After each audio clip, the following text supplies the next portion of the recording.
Hello student, आगे का topic शुरू कर रहे हैं हम आज कार्य के आधार पर विभज्योतक। दो टॉपिक हमने कर लिए थे, उत्पत्ति के आधार पर और स्थिति के आधार पर। अगला नेक्स्ट टॉपिक करेंगे कार्य के आधार पर। हम विभज्योतक पढ़ रहे हैं और अगला अपन आज का टॉपिक है कार्य के आधार पर विभज्योतक।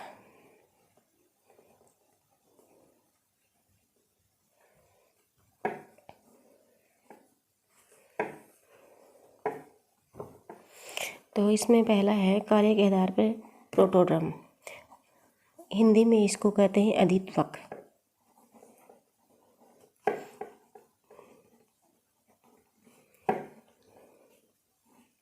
इसी से ही, इसकी प्रोटोड्रम की क्रियाशीलता से ही एपिडर्मिस का निर्माण होता है। सबसे पहले वैसे भी प्लांट हो चाहे एनिमल हो, सबसे पहले एपिडर्मिस का ही निर्माण होता है, जो सेल की सबसे बाह्य संरचना होती है। तो प्रोटोड्रम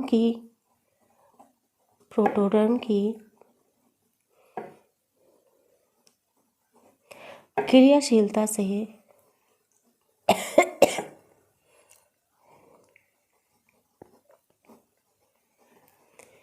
एपिडर्मिस का निर्माण होता है। एपिडर्मिस का हिंदी में अर्थ है अधिचर्म।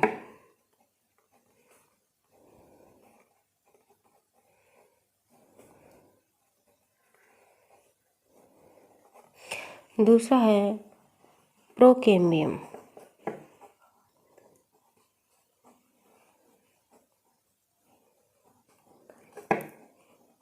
दूसरा है इसमें प्रोकेम्बियम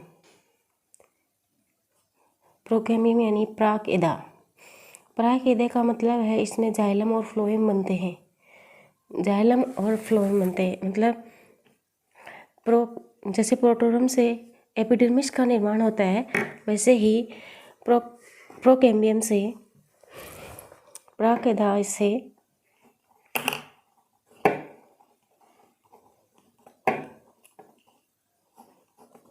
यानी प्राक एदा। एदा का मतलब है कैम्बियम। वो कैम्बियम से जाइलम एंड फ्लोएम बनते हैं। ये संवहनी उत्तक भी कहते हैं इनको। वेस्कुलर कैम्बियम से बनते हैं, मतलब वेस्कुलर कैम्बियम से भी सेकेंडरी बनते हैं। और ये क्या होती है, प्रोकैम्बियम पहले से ही क्या होती है, उपस्थित होती है। प्रोकैम्बियम पहले से ही उपस्थित होती है। इससे प्राथमिक फ्लोएम व जाइलम बनते हैं। इससे प्राथमिक फ्लोएम और जाइलम बनते हैं।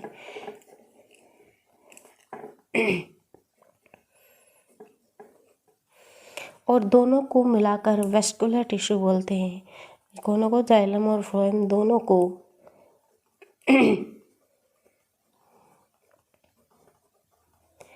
मिलाकर वेस्कुलर टिश्यू कहते हैं। तीसरा, अगर ये वेस्कुलर टिश्यू वेस्कुलर कैम्बियम से बन रहा है तो इससे सेकेंडरी जाइलम और सेकेंडरी फ्लोएम का निर्माण होता है। और इसे वेस्कुलर टिश्यू से बन रहा है तो इसमें प्राथमिक जाइलम और प्राथमिक फ्लोएम का निर्माण होता है, जो पहले से ही क्या होते हैं, उपस्थित होते हैं प्लांट में। और वो सेकेंडरी ग्रोथ के दौरान बनते हैं। सेकेंडरी जाइलम और सेकेंडरी फ्लोएम द्वितीय ग्रोथ के दौरान बनते हैं। तीसरा है ग्राउंड मेरिस्मेटिक यानी भरण उत्तक।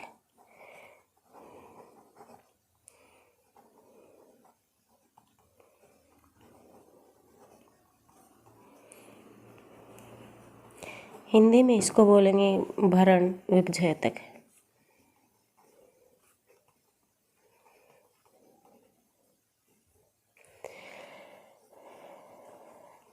इसकी क्रियाशीलता से अधिकांश से टिश्यू सिस्टम का निर्माण होता है।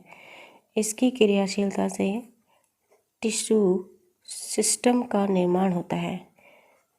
इसकी क्रियाशीलता से टिश्यू सिस्टम का निर्माण होता है। जैसे एक प्रोसेस होती है, जैसे एंडोडर्मिस के बाद होती है हाइपोडर्मिस, उसके बाद बनता है कोर्टेक्स, उसके बाद है एंडोडर्मिस। एक सीक्वेंस है, जैसे बनता है, ये लगातार बनता रहता है कंटिन्यू। उसके बाद बनता है पेरिसाइकल, उसके बाद में है पित्त, उसके बाद में है मेडुलरी रेज, मज्जा किडनी। जैसे सबसे बाह्य परत है ये होती है एपिडर्मिस, इसको बोलेंगे एपिडर्मिस। ये है हाइपोडर्मिस, उसके बाद में है एंडोडर्मिस, और इस हाइपोडर्मिस और एंडोडर्मिस के बीच में एक परत बनती है जिसे कहते हैं कोर्टेक्स। इसके अंदर बनता है pericycle,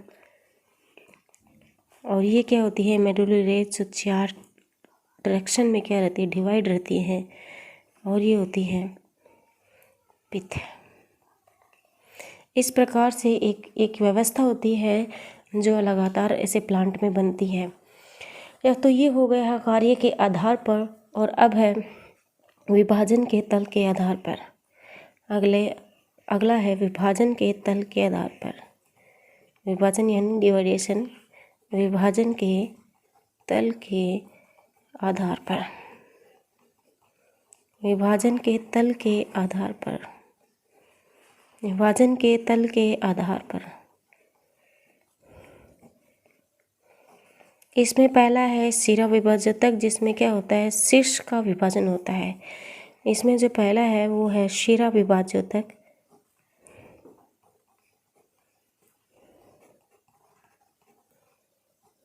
rib meristematic tissue, rib meristematic tissue. इसमें क्या होता है, एक ही तल में विभाजन होता है, कोशिका के एक ही तल में विभाजित होता है, और कोशिकाओं की एक लंबी कतार बनती है।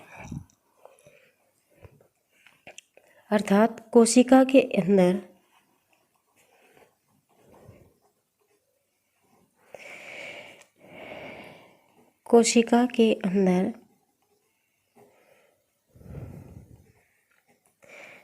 एक ही तल में विभाजन होता है। अर्थात कोशिका के अंदर एक ही तल में विभाजन होता है, और सेल्स की एक लंबी कतार सी बनती है।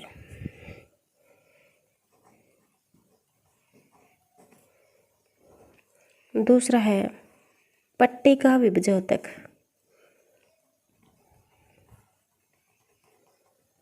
दूसरा है पट्टिका विभाजक, अर्थात प्लेट मेरिस्मेटिक।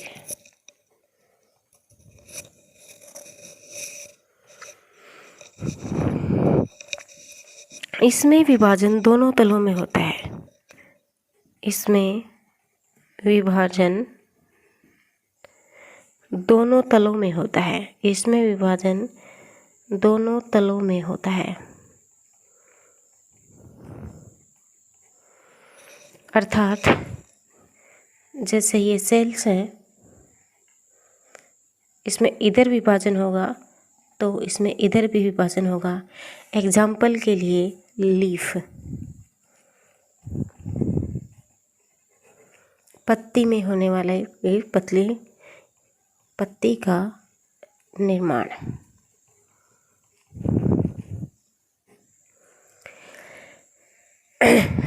तीसरा है सहती विभाजक। सहती यानी द्रव्यमान, सहती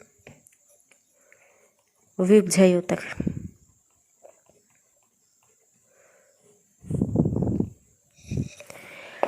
जब सेल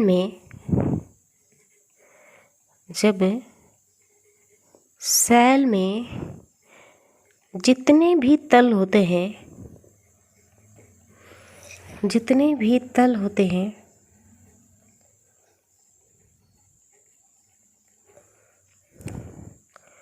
उतने विभाजन होते हैं।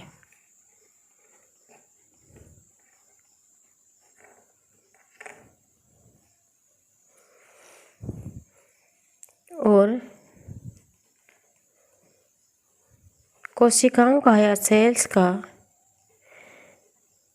एक समूह बन जाता है।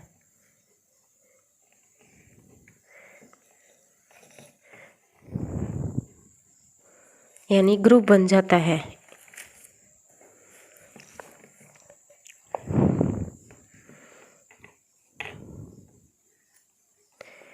ग्रुप बन जाता है। तो क्या होता है, सहती का मतलब ही है कि द्रव्यमान, यानी ये प्राय इसमें बाह्य द्रव्यमान बनता है, यानी कि बाह्य द्रव्यमान बन जाता है।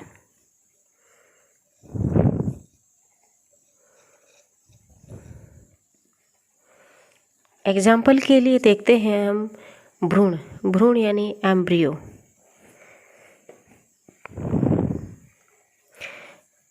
और दूसरे भ्रूणपोष, एम्ब्रियो सेक।